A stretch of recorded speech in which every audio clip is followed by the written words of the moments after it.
ರಾಜ್ಯದಲ್ಲಿ ನಕ್ಸಲರ ಶರಣಾಗತಿ ಪರ್ವ ನಡೀತಾ ಇದೆ. ಇನ್ನು ಸರ್ಕಾರದ ಪ್ಯಾಕೇಜ್ ನೋಡಿ ಕೆಂಪು ಉಗ್ರರು ಸರೆಂಡರ್ ಆಗ್ತಾ ಇದ್ದಾರೆ. ಆದರೆ ನಕ್ಸಲ್ ಪೀಡಿತ ಪ್ರದೇಶಗಳ ಅಭಿವೃದ್ಧಿ ಯಾವಾಗ ಅನ್ನೋ ಪ್ರಶ್ನೆ ಮೂಡ್ತಾ ಇದೆ. ಆ ಬಗ್ಗೆ ಒಂದು ವರದಿ ಇಲ್ಲಿದೆ ನೋಡಿ.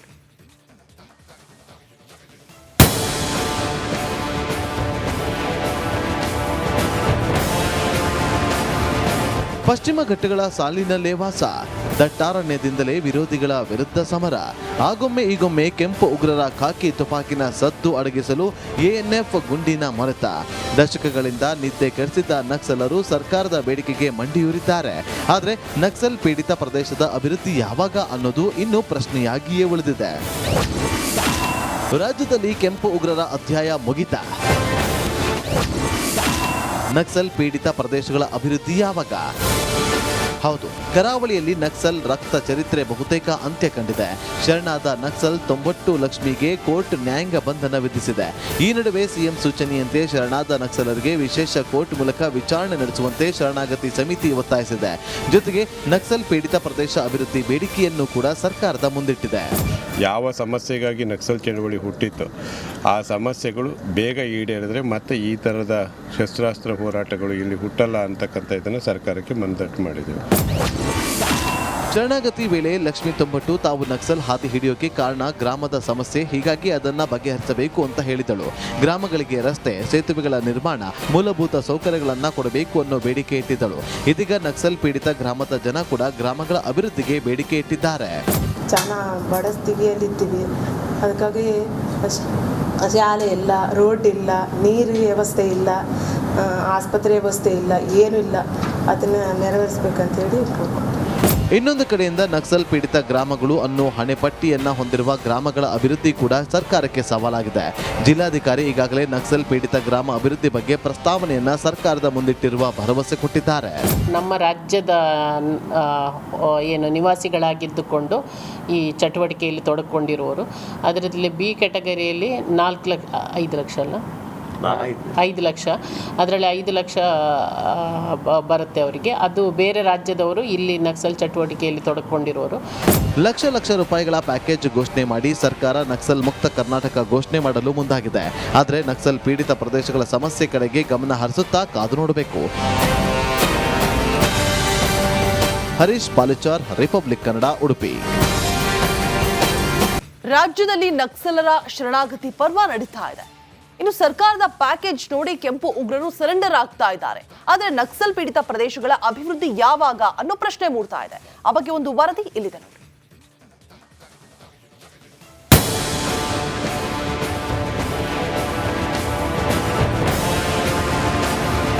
ಪಶ್ಚಿಮ ಘಟ್ಟಗಳ ಸಾಲಿನಲ್ಲೇ ವಾಸ, ದಟ್ಟಾರಣ್ಯದಿಂದಲೇ ವಿರೋಧಿಗಳ ವಿರುದ್ಧ ಸಮರ. ಆಗೊಮ್ಮೆ ಈಗೊಮ್ಮೆ ಕೆಂಪು ಉಗ್ರರ ಖಾಕಿ ತುಪಾಕಿನ ಸದ್ದು ಅಡಗಿಸಲು ಎಎನ್ಎಫ್ ಗುಂಡಿನ ಮೊರೆತ. ದಶಕಗಳಿಂದ ನಿದ್ದೆ ಕೆಡಿಸಿದ್ದ ನಕ್ಸಲರು ಸರ್ಕಾರದ ಬೇಡಿಕೆಗೆ ಮಂಡಿಯೂರಿದ್ದಾರೆ. ಆದರೆ ನಕ್ಸಲ್ ಪೀಡಿತ ಪ್ರದೇಶದ ಅಭಿವೃದ್ಧಿ ಯಾವಾಗ ಅನ್ನೋದು ಇನ್ನೂ ಪ್ರಶ್ನೆಯಾಗಿಯೇ ಉಳಿದಿದೆ. ರಾಜ್ಯದಲ್ಲಿ ಕೆಂಪು ಉಗ್ರರ ಅಧ್ಯಾಯ ಮುಗಿತ. ನಕ್ಸಲ್ ಪೀಡಿತ ಪ್ರದೇಶಗಳ ಅಭಿವೃದ್ಧಿ ಯಾವಾಗ? ಹೌದು, ಕರಾವಳಿಯಲ್ಲಿ ನಕ್ಸಲ್ ರಕ್ತ ಚರಿತ್ರೆ ಬಹುತೇಕ ಅಂತ್ಯ ಕಂಡಿದೆ. ಶರಣಾದ ನಕ್ಸಲ್ 90 ಲಕ್ಷ್ಮಿಗೆ ಕೋರ್ಟ್ ನ್ಯಾಯಾಂಗ ಬಂಧನ ವಿಧಿಸಿದೆ. ಈ ನಡುವೆ ಸಿಎಂ ಸೂಚನೆಯಂತೆ ಶರಣಾದ ನಕ್ಸಲರಿಗೆ ವಿಶೇಷ ಕೋರ್ಟ್ ಮೂಲಕ ವಿಚಾರಣೆ ನಡೆಸುವಂತೆ ಶರಣಾಗತಿ ಸಮಿತಿ ಒತ್ತಾಯಿಸಿದೆ.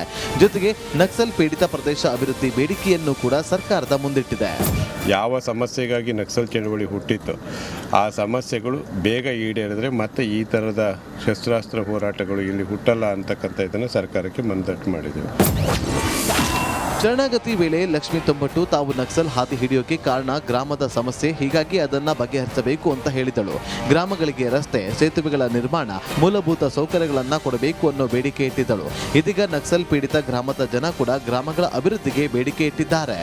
ಚೆನ್ನಾಗಿ ಬಡ ಸ್ಥಿತಿಯಲ್ಲಿದ್ದೀವಿ, ಅದಕ್ಕಾಗಿ ಶಾಲೆ ಇಲ್ಲ, ರೋಡ್ ಇಲ್ಲ, ನೀರು ವ್ಯವಸ್ಥೆ ಇಲ್ಲ, ಆಸ್ಪತ್ರೆ ವ್ಯವಸ್ಥೆ ಇಲ್ಲ, ಏನೂ ಇಲ್ಲ.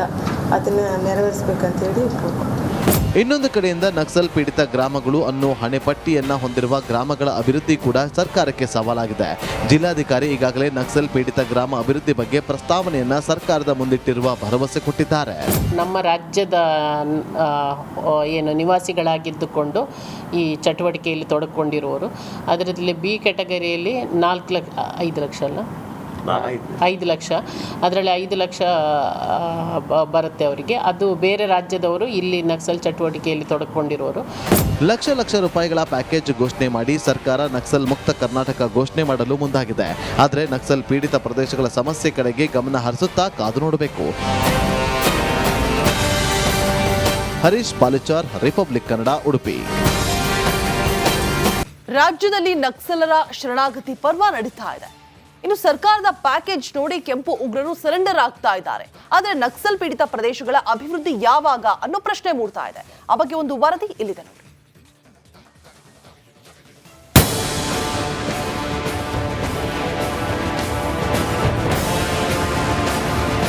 ಪಶ್ಚಿಮ ಘಟ್ಟಗಳ ಸಾಲಿನಲ್ಲೇ ವಾಸ, ದಟ್ಟಾರಣ್ಯದಿಂದಲೇ ವಿರೋಧಿಗಳ ವಿರುದ್ಧ ಸಮರ. ಆಗೊಮ್ಮೆ ಈಗೊಮ್ಮೆ ಕೆಂಪು ಉಗ್ರರ ಖಾಕಿ ತುಪಾಕಿನ ಸದ್ದು ಅಡಗಿಸಲು ಎಎನ್ಎಫ್ ಗುಂಡಿನ ಮೊರೆತ. ದಶಕಗಳಿಂದ ನಿದ್ದೆ ಕೆಡಿಸಿದ್ದ ನಕ್ಸಲರು ಸರ್ಕಾರದ ಬೇಡಿಕೆಗೆ ಮಂಡಿಯೂರಿದ್ದಾರೆ. ಆದರೆ ನಕ್ಸಲ್ ಪೀಡಿತ ಪ್ರದೇಶದ ಅಭಿವೃದ್ಧಿ ಯಾವಾಗ ಅನ್ನೋದು ಇನ್ನೂ ಪ್ರಶ್ನೆಯಾಗಿಯೇ ಉಳಿದಿದೆ. ರಾಜ್ಯದಲ್ಲಿ ಕೆಂಪು ಉಗ್ರರ ಅಧ್ಯಾಯ ಮುಗಿತಾ? ನಕ್ಸಲ್ ಪೀಡಿತ ಪ್ರದೇಶಗಳ ಅಭಿವೃದ್ಧಿ ಯಾವಾಗ? ಹೌದು, ಕರಾವಳಿಯಲ್ಲಿ ನಕ್ಸಲ್ ರಕ್ತ ಚರಿತ್ರೆ ಬಹುತೇಕ ಅಂತ್ಯ ಕಂಡಿದೆ. ಶರಣಾದ ನಕ್ಸಲ್ 90 ಲಕ್ಷ್ಮಿಗೆ ಕೋರ್ಟ್ ನ್ಯಾಯಾಂಗ ಬಂಧನ ವಿಧಿಸಿದೆ. ಈ ನಡುವೆ ಸಿಎಂ ಸೂಚನೆಯಂತೆ ಶರಣಾದ ನಕ್ಸಲರಿಗೆ ವಿಶೇಷ ಕೋರ್ಟ್ ಮೂಲಕ ವಿಚಾರಣೆ ನಡೆಸುವಂತೆ ಶರಣಾಗತಿ ಸಮಿತಿ ಒತ್ತಾಯಿಸಿದೆ. ಜೊತೆಗೆ ನಕ್ಸಲ್ ಪೀಡಿತ ಪ್ರದೇಶ ಅಭಿವೃದ್ಧಿ ಬೇಡಿಕೆಯನ್ನು ಕೂಡ ಸರ್ಕಾರದ ಮುಂದಿಟ್ಟಿದೆ. ಯಾವ ಸಮಸ್ಯೆಗಾಗಿ ನಕ್ಸಲ್ ಚಳವಳಿ ಹುಟ್ಟಿತ್ತು ಆ ಸಮಸ್ಯೆಗಳು ಬೇಗ ಈಡೇರಿದ್ರೆ ಮತ್ತೆ ಈ ಥರದ ಶಸ್ತ್ರಾಸ್ತ್ರ ಹೋರಾಟಗಳು ಇಲ್ಲಿ ಹುಟ್ಟಲ್ಲ ಅಂತಕ್ಕಂಥ ಇದನ್ನು ಸರ್ಕಾರಕ್ಕೆ ಮನದಟ್ಟು ಮಾಡಿದ್ದೇವೆ. ಶರಣಾಗತಿ ವೇಳೆ ಲಕ್ಷ್ಮೀ 90 ತಾವು ನಕ್ಸಲ್ ಹಾದಿ ಹಿಡಿಯೋಕೆ ಕಾರಣ ಗ್ರಾಮದ ಸಮಸ್ಯೆ, ಹೀಗಾಗಿ ಅದನ್ನ ಬಗೆಹರಿಸಬೇಕು ಅಂತ ಹೇಳಿದಳು. ಗ್ರಾಮಗಳಿಗೆ ರಸ್ತೆ, ಸೇತುವೆಗಳ ನಿರ್ಮಾಣ, ಮೂಲಭೂತ ಸೌಕರ್ಯಗಳನ್ನ ಕೊಡಬೇಕು ಅನ್ನೋ ಬೇಡಿಕೆ ಇಟ್ಟಿದ್ದಳು. ಇದೀಗ ನಕ್ಸಲ್ ಪೀಡಿತ ಗ್ರಾಮದ ಜನ ಕೂಡ ಗ್ರಾಮಗಳ ಅಭಿವೃದ್ಧಿಗೆ ಬೇಡಿಕೆ ಇಟ್ಟಿದ್ದಾರೆ. ಜನ ಬಡ ಸ್ಥಿತಿಯಲ್ಲಿದ್ದೀವಿ. ಅದಕ್ಕಾಗಿ ಶಾಲೆ ಇಲ್ಲ, ರೋಡ್ ಇಲ್ಲ, ನೀರು ವ್ಯವಸ್ಥೆ ಇಲ್ಲ, ಆಸ್ಪತ್ರೆ ವ್ಯವಸ್ಥೆ ಇಲ್ಲ, ಏನೂ ಇಲ್ಲ. ಅದನ್ನು ನೆರವೇರಿಸ್ಬೇಕಂತೇಳಿ.